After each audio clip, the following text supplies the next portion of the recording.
Wah, wah, wah, wah, wah, wah. That is the most energy I plan on giving you all episode long. We are in dire times. This is very weird. Welcome to episode 89.5, Updates with Brandon Newsman. Check out episode 89. Kobe's not coming back, but there's still LeBron. Obviously, with the weird week we had set up and talked about when we started the episode, Ty Lue was supposed to be the head coach. Things have changed. We'll get into that, but right off the top, we got to talk about last night. Kevin Durant's injury in the third. If you guys weren't watching, OKC.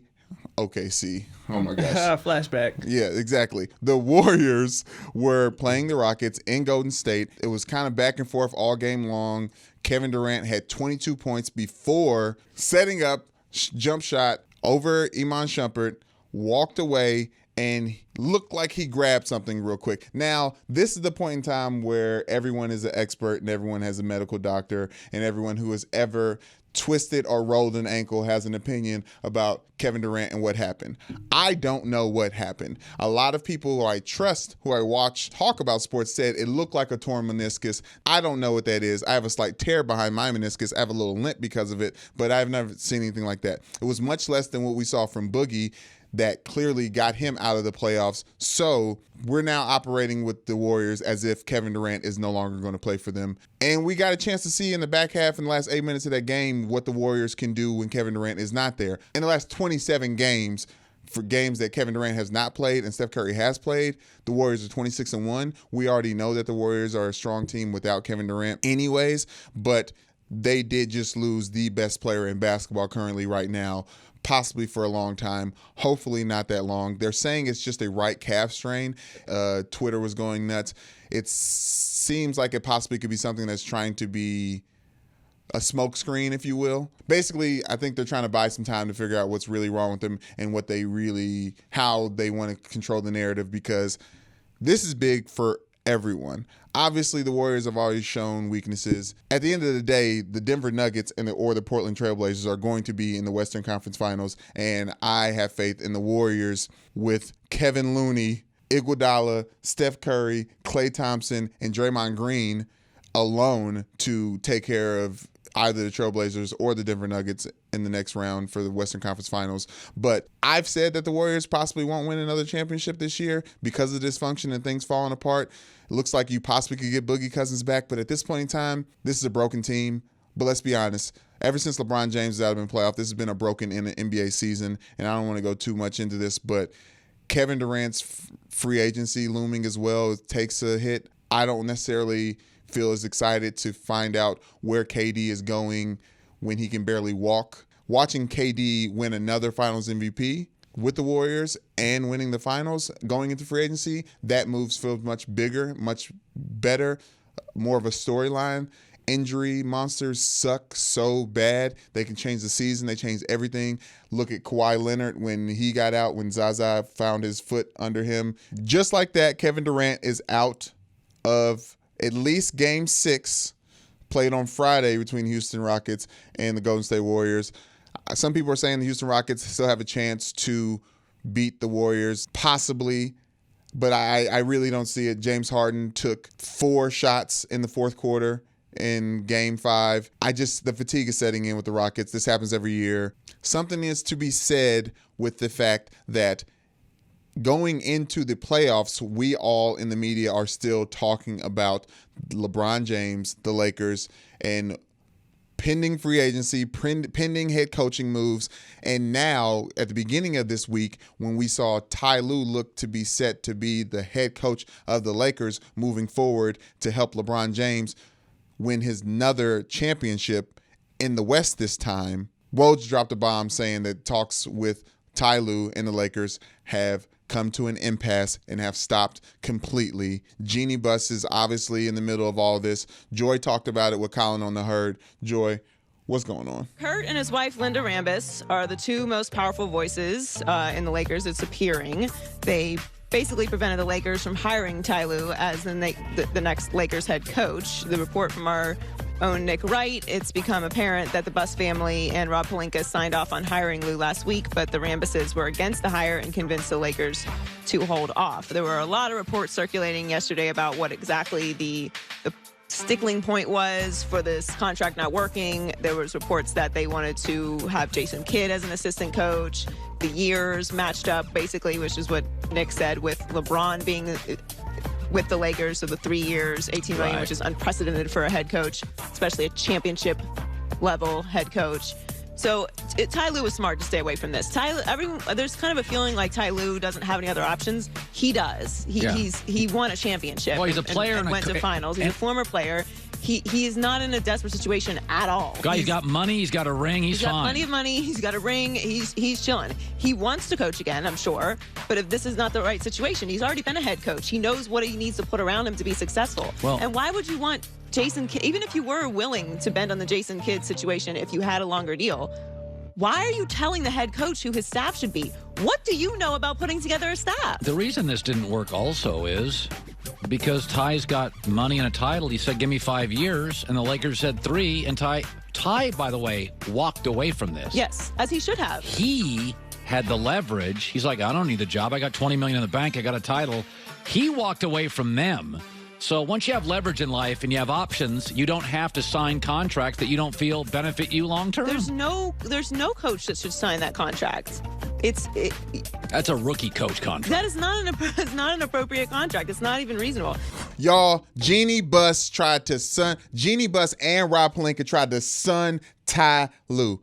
And this is very, very important, guys. We got to learn about self-worth, who you are, businesses, and the money that you make for certain businesses and what you do for them. So here's what I'm saying. They try to offer Ty Lue a contract to be the Lakers' next head coach for the duration of LeBron James's contract. 3 years left. That last year isn't even an option. It's completely disrespectful for a coach who has won a championship to give them the shortest leash, which just is here, make LeBron happy, try to get us a championship with LeBron because you've done it before, without even letting him hire his own coaching staff. Kurt Rambis, Linda Rambis, who are y'all?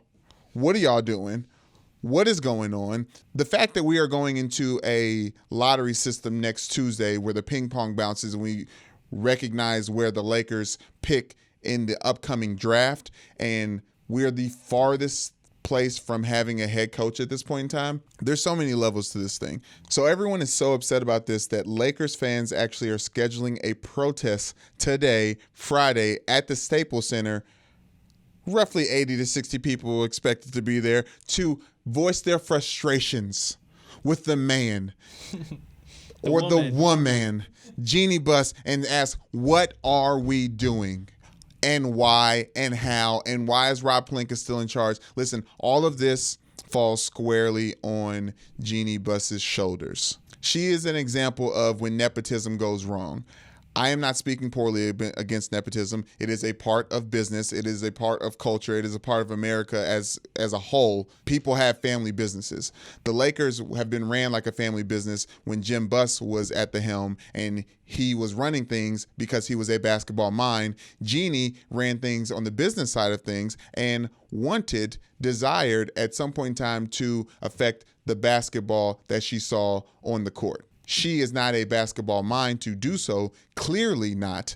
Having her brother step down for basketball operations and taking over completely, and then putting Magic Johnson, a friend of hers, in a position to run the Lakers after she put Rob Pelinka, a friend of her friend Kobe Bryant's former agent, in the position to run the Lakers. And now the Lakers are the worst run mom and pop organization in the NBA. Businesses are running NBA teams at this point in time. The Clippers are run by a business owner. These businesses are successful because they cast the right people and put the right people in the right position to do their job so that there is success on a team level, overall arching success. Jeanie Buss has proven to be incompetent at this point in time when it comes to making decisions and deals with the Lakers. The Lakers have always had NBA superstars because it is in Los Angeles. That is the end of that story. Winning cures all. Losing exploits all.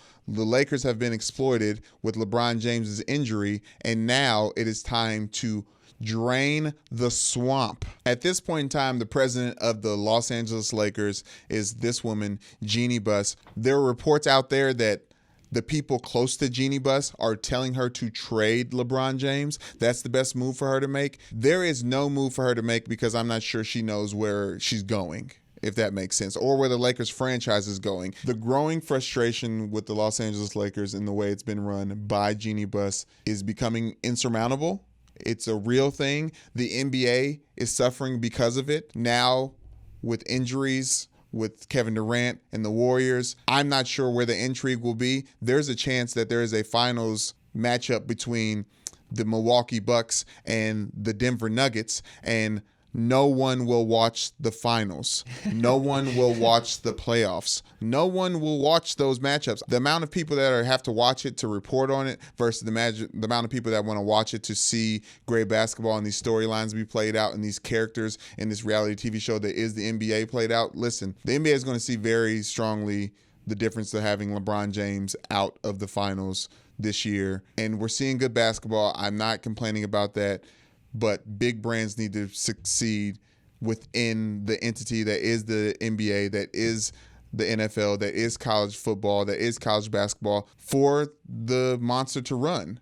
People want to tune in and see the Lakers as much as they want to tune in to see LeBron James. It is a staple of the NBA. All of these players that are getting drafted currently watch the NBA with LeBron James running it. And I'm sorry, he's still the best player out until he proves otherwise. And he has to do more than get injured and rush himself back and still not play well.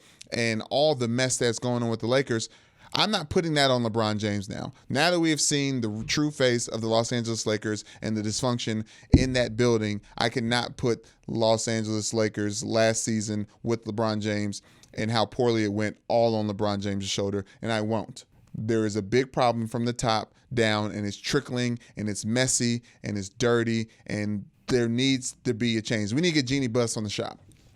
Get Jeanie Buss and Rob Pelinka on the shop. Talk it out.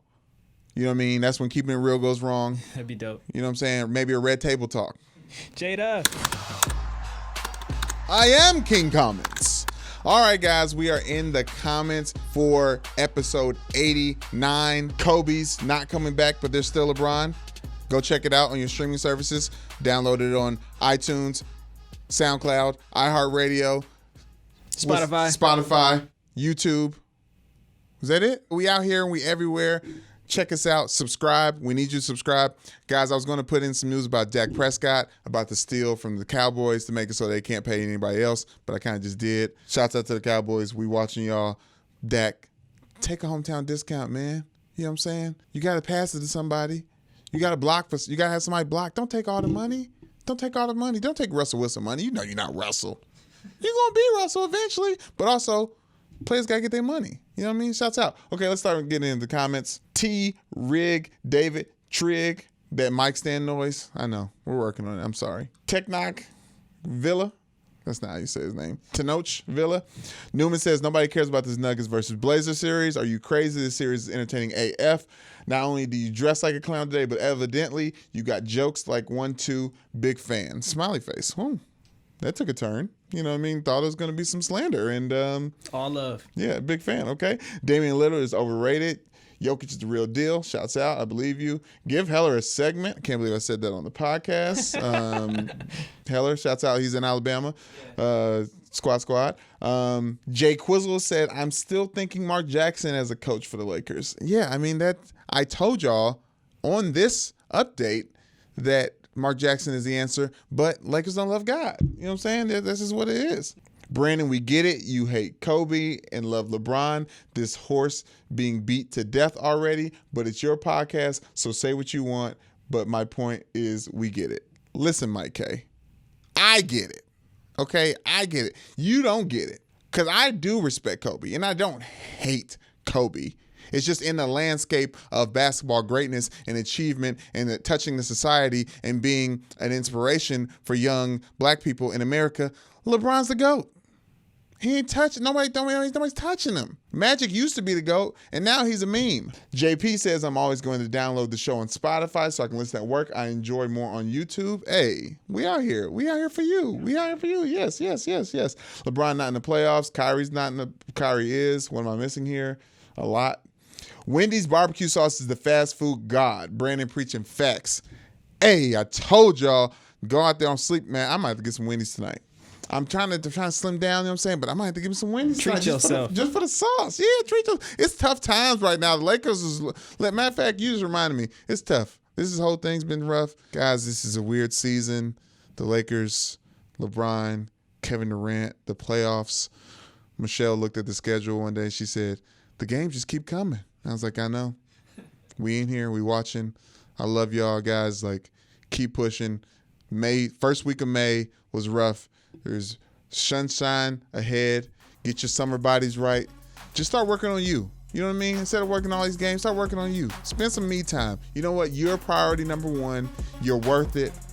You're welcome. We love y'all. We out.